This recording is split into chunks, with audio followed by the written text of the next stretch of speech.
Welcome, welcome, welcome, welcome, welcome. Welcome to be in the garden. Welcome to be in nature. I trust you're well. I certainly am.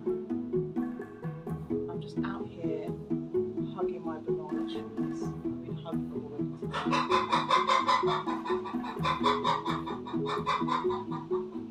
today. Hear the chickens.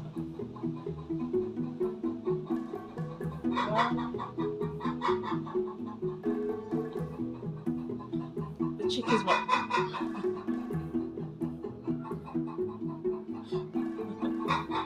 The chickens have something to say too. So, nature, right? There's not much I can do about that. So what I will do is I will just show you around the garden, let you know what's happening in the garden today. Thank you so much for watching. They are funny.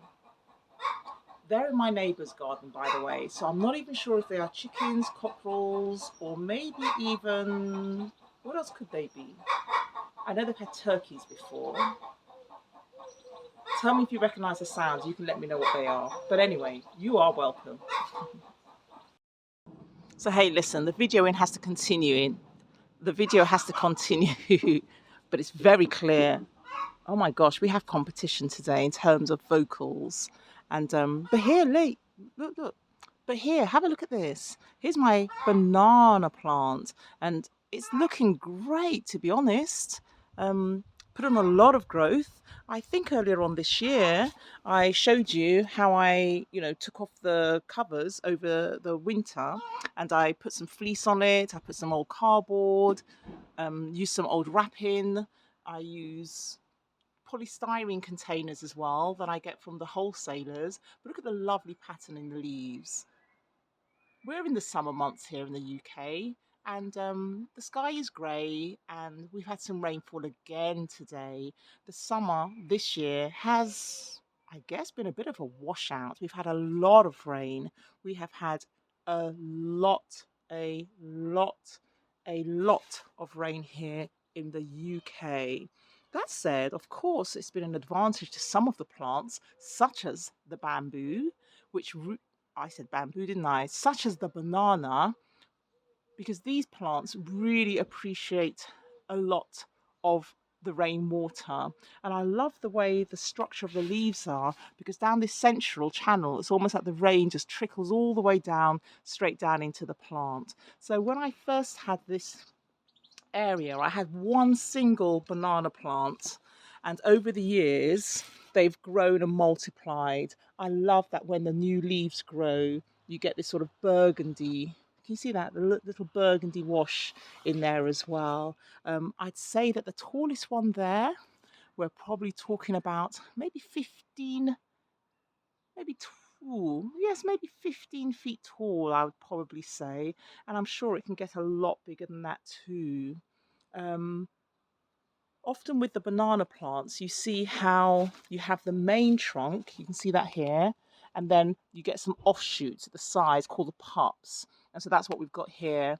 In areas where the banana plants actually produce bananas, I've never had that yet myself, although a friend of mine has in the UK. Once the tree or once the plant gives you a bunch of bananas, the plant itself will die back. So therefore, the pups at the side of the trees are sort of like an investment or an insurance policy, if you like, that once the main plants go, that you will have others.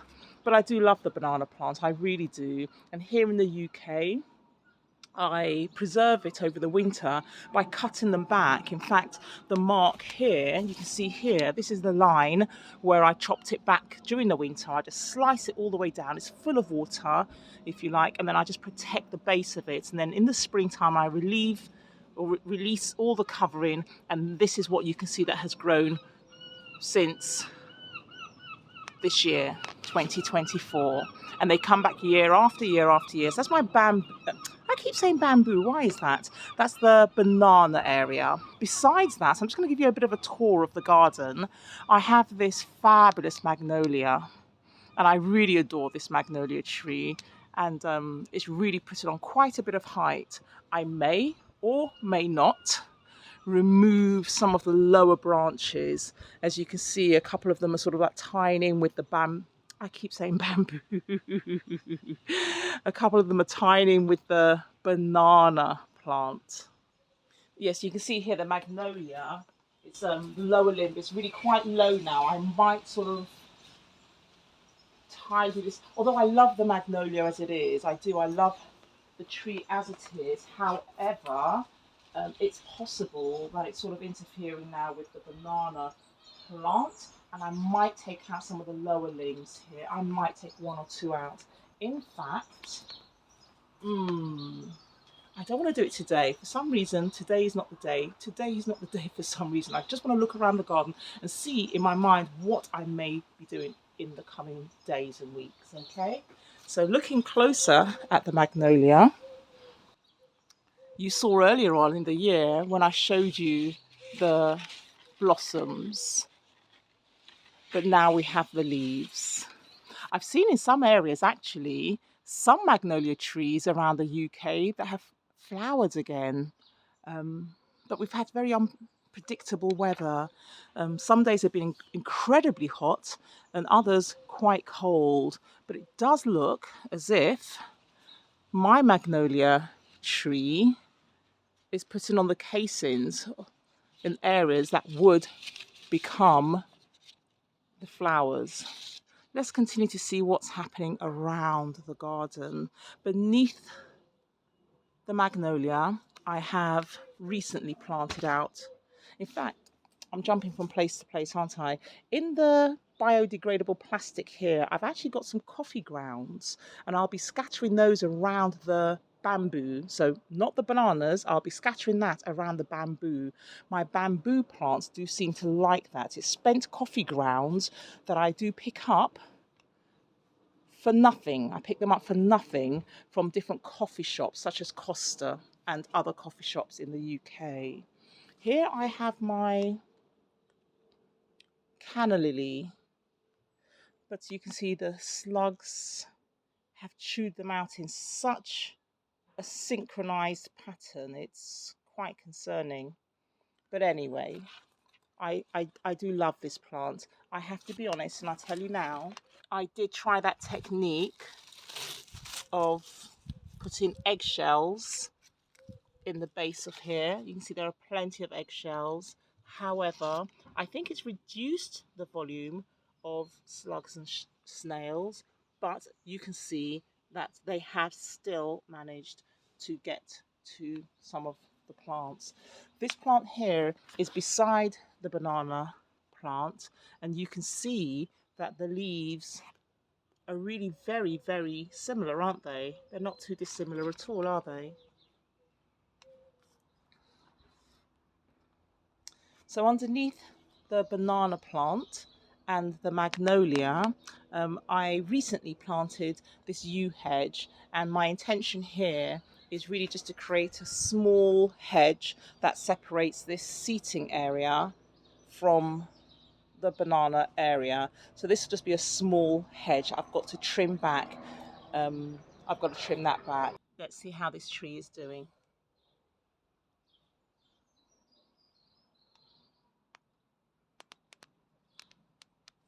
The canopy is full. And the colour is glorious. It's not a sunny day today, but when the sun hits through these leaves, you really get to appreciate the depth of redness and colour that it provides. And that tree is just next to the magnolia. Next to the banana, I have forsythia, and forsythia produces some lovely yellow, small bell-like flowers in the spring. It's one of the first sort of trees, if you like, that flower in the springtime, the forsythia.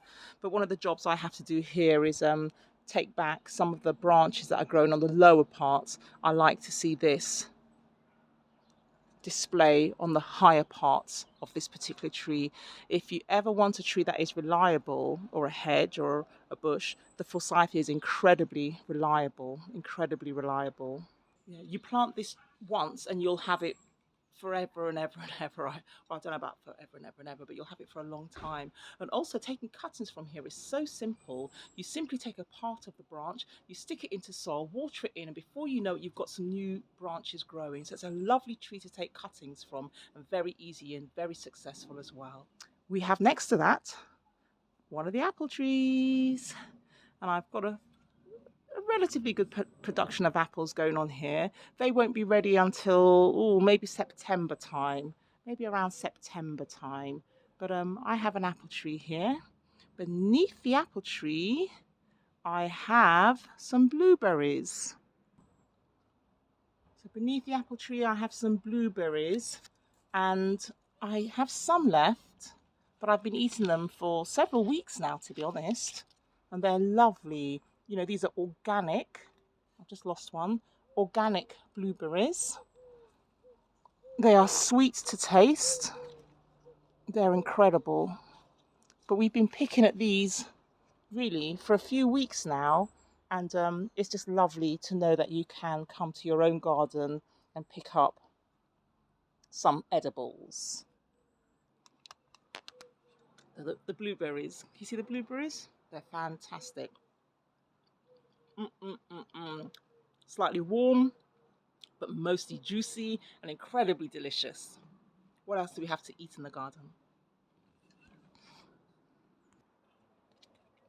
There's a fig tree here, and you can see, if I just point to it, perhaps, some of the figs that are growing, large figs, so they will be consumed a bit later on this year.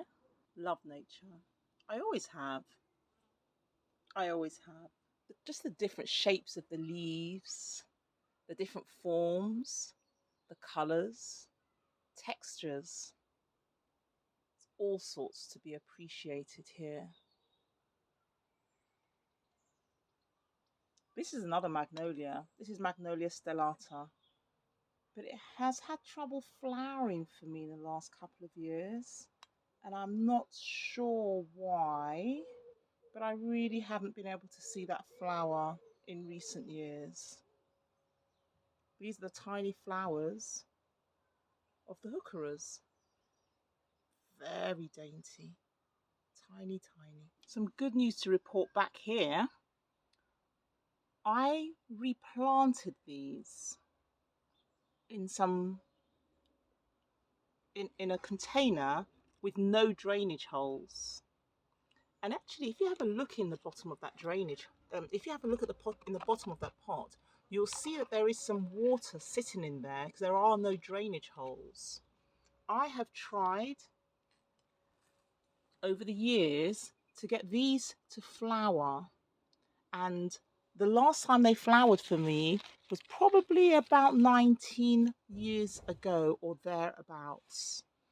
I decided recently to repot them, which I have done, and I've always enjoyed these lily flowers, but unfortunately for me, where I had them previously, I just didn't succeed. And so, having put them into this container, it has collected a lot of rainwater, and I'm pleased to say that for the first time in many years, the leaves are larger than they've ever been before, or larger than they've been in many, many years. And I'm hoping that perhaps next year, for sure, I will have some of the flowers. But I'll see if I can link to you the video I did for this one, just saying that I uprooted them from where they were and I've repotted them into here. I've also got some water lilies. So irises, so water irises. These ones can be submerged in water. So I've just got them in an upturned bucket at the moment, and I will be sort of putting them into the pond area at some point. But just to show you what I have ready. So these are water-loving plants here, the irises and the lilies. We have some heucheras here. They just get on and do their own thing. And they come in so many different colours. I can't remember the actual species this one is, but there's all different varieties and with amazing names as well. This one here is a darker crimson colour, whereas the one before has got sort of like a tint of autumn, sort of autumnal sort of colours. So sort of pinks and oranges, deep burgundies as well, sort of pinks, whereas this one's a bit more crimson and red in colour. But they both contain, or they both have produced flowers over the summer. Although this particular one, the flowers are now spent. They will come back year after year. So it's a good plant to have in the garden because they almost act like flowers in the sense that they produce lots of colours around the garden, but they need very little, no attention. And they are perennial. Well, really, they're almost hardy, to be honest, because they don't go completely. They will die back, but they will come back year after year in bigger amounts. This here is known as tree spinach. These are edible. They can be sauteed or they can be eaten raw in salads. It's quite a unique plant. You can see the center or the growing tip has this sort of fuchsia red pink color in the center, but as the leaves grow, they then lose that pink color and are just green in color. But these leaves can be taken and put in salads and just added to a salad or so. Yeah, this is a tree spinach. We have some Swiss chard here. This is a voluntary one actually, but Swiss chard here, can you see that? They've got the rainbow chard, they've got the different colours, different stem colours at the bottom as well. They're all edible. They can be used instead of spinach. They can be used raw as well. You can juice these up as well. I have got an issue with some of the plants. Can you see that's going on there? But most of them are actually doing really very well. It's not a problem. Swiss chard. This is the fennel, and it's a lovely sort of like aniseed sort of aroma to that. This can be chopped up and put in salads as well. That's a lovely, lovely plant to have in the garden because of the structure as well. It's lovely. The pear tree's doing well this year. The size of those. Okay, so that's the pear tree. It's just near the pond actually, but we have got many to look forward to. That's the pear tree.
Do you see what I see? Oh, I disturbed the butterfly. The butterfly was just relaxing on the New Zealand flax. But thank you so much for watching. Thank you for being with me in the garden.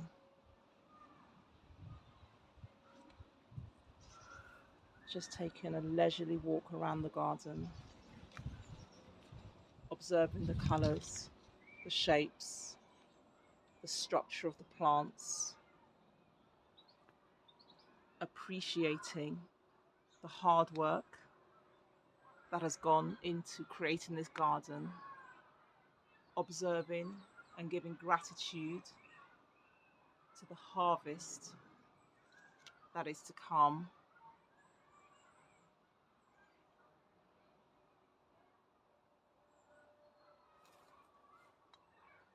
noting all the areas of growth and nature in this garden.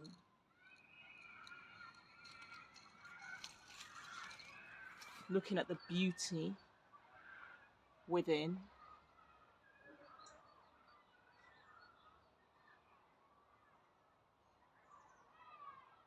Listen to the sound of the birds and the children playing.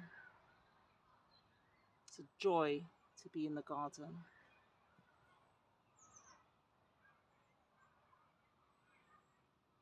It's chamomile and wildflowers growing in the cracks and the crevices of the path. There's nature everywhere. Places for the toads, the frogs to hide.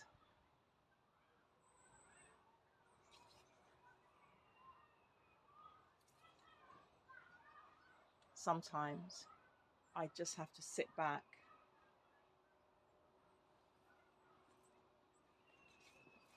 and see the blessings that nature gives us. Sometimes we can be busy that we forget to stop and just be still and take heed and be a part of nature. So, thank you so much for watching. Thank you for your support, and I'll see you in my next video. Be in the garden. Be in nature.